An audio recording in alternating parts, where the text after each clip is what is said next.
The first question says, during the last 3 daily stand-up meetings with the team, the project manager notices that a new team member is struggling with one of their assigned tasks, as he seems to be making no progress towards completing it. What should the project manager do? Ask an experienced team member to take over the task. Usually, if there is an issue with the team member, it is not recommended to withdraw the task from the team member, because you are going to destroy their morale first, and second, the team member will not learn anything. So this option should be wrong. Let's check B. Check whether other team members can help their new colleague with the task after the stand-up meeting. This is making more sense. You ask if there is a more senior team member to help this new team member. C. Express disappointment to the new team member. Usually expressing disappointment does not resolve any issue, and it's considered as a wrong option. We have seen this in the negative terms. Expressing disappointment is usually a wrong option. Ask the new team member to check the team ground rules. How team ground rules can resolve this? There is no relationship at all. So this is making no sense. And the right answer should be B here. Let's double check. Yes, asking another team member to help mentor the new team member and guide them through getting their task completed and overcoming the challenging aspects of their assignment is the right course of action. Okay, let's move on to the next question. 4 months into project execution, the project manager noted that the performance of some of the team members were deteriorating, while others continued to perform well. Okay, we have a problem here. So let's see, what should the project manager do to get the whole team back on track? A. Openly discuss the poor performance of certain team members with the whole team in order to come up with a joint solution. All right, I didn't like here openly discuss the poor performance in front of all the team with the whole team. It doesn't look right. I don't prefer it. We have already said that criticizing or complaining some members in front of others is considered as a risky behavior. So let's see the other options. Motivate underperforming team members by incorporating a competitive reward system that offers a bonus for top performers. Okay, if you do this, do you think you're gonna resolve the issue? If you are rewarding some team members and not rewarding others, you are having zero-sum reward, which means that some team members will be happy about the reward and they will keep performing.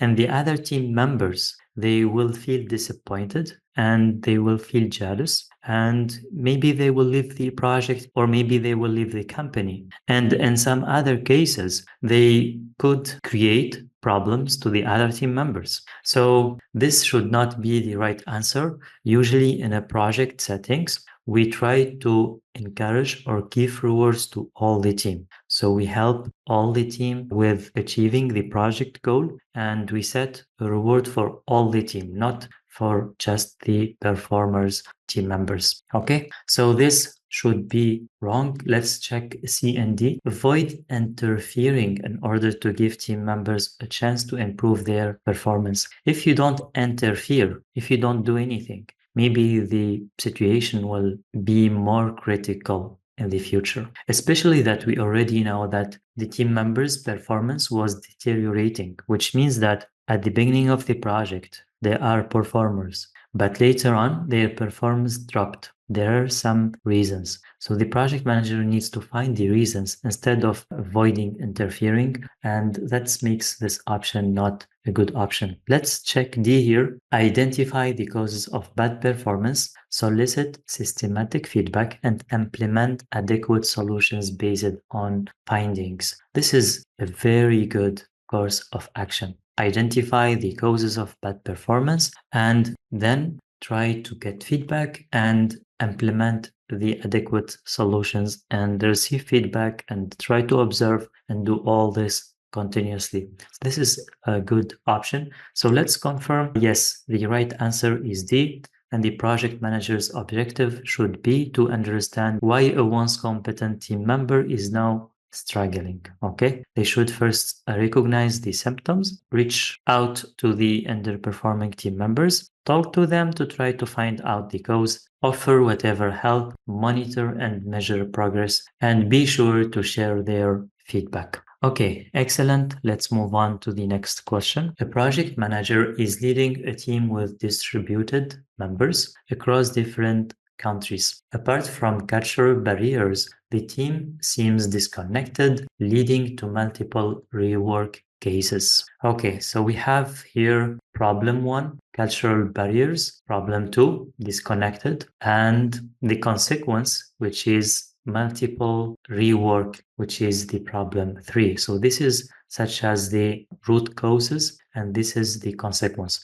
What should the project manager do to improve communication within the team? A, collaborate with senior management to co-locate the team. We have seen this option or similar option before, and we said that co-locating the team is not always possible. So option A should be dismissed. B, request from the team to only use emails for communication to avoid misunderstanding and misinterpretation. Do you think will be efficient? Usually not. You cannot just rely on one communication channel in order to progress with your project. You need to have synchronous and asynchronous communication. This using of email option is not possible and this is not adequate. So B should be wrong. C, hold short daily meetings with all team members to sync on what everyone is doing. This could resolve this disconnected. Okay, so it could be a solution for this symptom.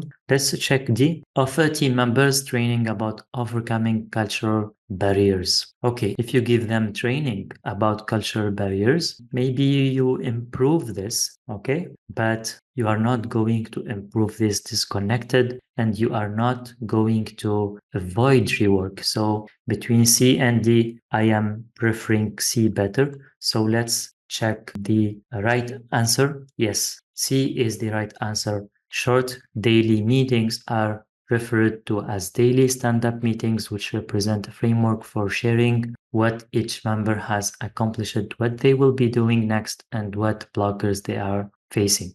Okay, so let's move on to the next question. Before a demonstration meeting with the client, a team member discovered a defective component that could be either repaired or replaced. The cost of both options is negligible. They are both risk-free and the whole operation will require less than 1 hour. Okay. However, the team spent 15 minutes, like fourth of the time, discussing the two options without reaching an agreement. What should the project manager do? Allow the discussion to continue until the team agrees on a solution. Okay, so here maybe they will continue talking to another 15 minutes or another 45 minutes, and they could fix the issue during that time. So this is considered as a decision paralysis if the team cannot make a decision. So I don't think this is the right answer, especially that the task is risk-free and it's not critical. So let's see the other options. Set up and facilitate a formal meeting with their team members. Okay, I think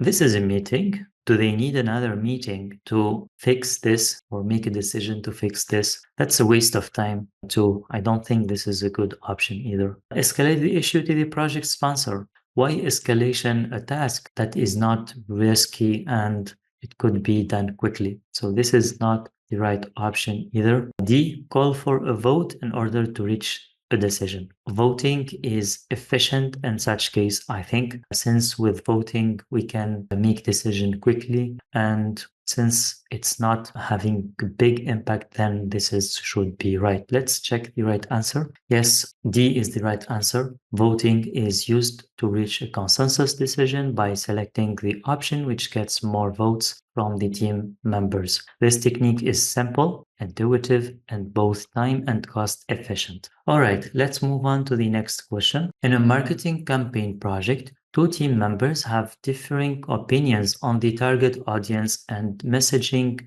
strategy. One advocates for targeting younger demographics with trendy messaging, while the other believes the campaign should focus on older demographics with traditional messaging. What should the project manager do next? We have a conflict here. We have two different opinions. And like we have seen in the previous question, we have different opinions and we resolved that with voting.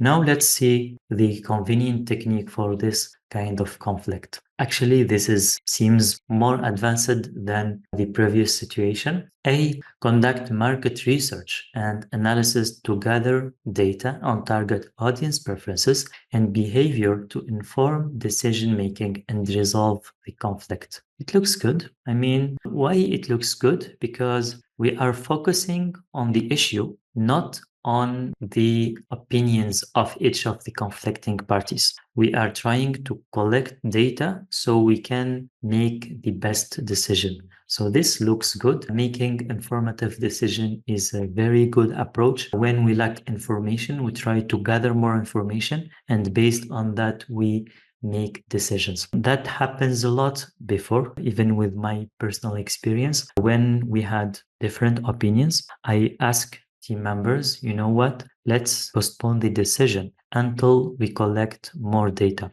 So usually we go and do some research on what exists in the market, or we try to ask potential buyers, potential customer to receive feedback, collect opinions, etc. And then after gathering information, we decide again based on the information that we gathered. So this is a very good technique. Let's check B, C, and D and verify whether there is other good option that we compare with A or not. B, delegate responsibility for defining the target audience and messaging strategy to an external marketing agency to remove internal biases and conflicts. Okay, if we delegate conflicts that the team encounter, then most probably we are not going to perform any work, because conflict is a natural thing that happens within the team members. And if we have conflicts, we try to resolve them, not immediately try to delegate them, unless there is in extreme cases that we delegate the responsibility for certain reasons, of course, maybe because the opportunity is good to be exploited by someone else, or the other party is better in avoiding such risks, or whatever is the reason. But usually that's the last resort. When we have a conflict, when we have divergence in opinions, we try to resolve them within the team. We are not going to involve other party to run away from the conflict, okay? So this is not a good option, in my opinion. Let's check C and D. Rotate decision-making responsibilities between the two conflicting members to promote collaboration and compromise. If we do this, the project will have a very bad time, because we are not prioritizing the benefit of the project. We are prioritizing the benefit of the people. And even though we need to have balance between people's need and project's need in most of the cases. But in this case, if we are just giving people the right to make whatever decision because it's their turn to make decisions, then we are prioritizing emotions over logical and informative decisions. So this is not making any sense. Maybe you can do it once for non-critical decisions, and you can do it for certain reasons to smooth a problem and let the other one win the conflict for certain reasons, especially when there is different level in power of the conflicting parties. But in this situation, we are not there. In this situation, we are having a discussion between two team members, and we are not going to just let someone win and let the other win the next time and will be round robin. No, we should focus on what's right. This is what should be done, and that's making the C is not good option. Okay, so let's check D. Call for a vote involving all team members on the target audience and messaging strategy they should process with. Okay, here the voting. And you can think about the option. We have seen that voting technique is used to make decisions quickly and in a simple way, and usually when involving something which is not critical. In this case, even though it's possible to involve other team members and ask for voting, but I think A is better. because with A, we do some search and make informative decision. With D, we don't do any research. We just ask for team members. Maybe they have experience and they can have some insights, but here it is not calling for a meeting to get feedback from team members or something like that. It's just call for a vote. And maybe one team member has a lot of information, but if they vote for a decision and all the rest vote for another decision, maybe we miss the opportunity of getting the knowledge of that team member. So here, I think D, if it's modified a little bit, maybe the option will be good and will be concurrent with A. But here, since it's just for voting, I prefer A much more. And let's check here. Yes, A is the correct answer. Conducting marketing research provides objective data to inform decision-making and resolve conflicting opinions based on evidence.